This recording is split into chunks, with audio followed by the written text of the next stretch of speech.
This is the Lone Crater YouTube. We hope this video helps. You start by making pairing reliable. Swap weak batteries and keep the remote close to the box.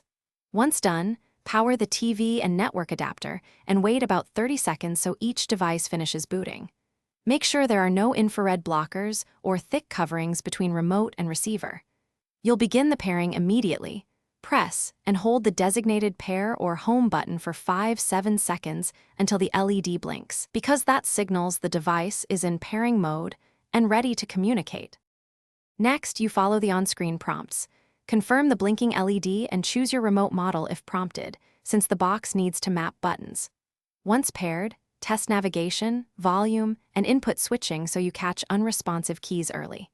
If some commands don't work, rerun the mapping step or choose manual configuration. This helps the box assign the right IR codes. Also enable HDMI-CC in the TV menu if available, because it lets one remote control power and input across devices smoothly. Finish by confirming advanced features, shortcuts, backlight, and voice functions are set to your preference, and then perform one final test of all primary buttons. If something still misbehaves, reboot both devices and try pairing again. A fresh start often clears glitches.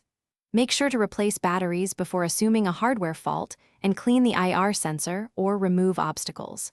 If pairing repeatedly fails, remap buttons or consult the device's troubleshooting menu to reset remote settings so you can get back to watching. Thanks for watching. Consider subscribing if we helped you.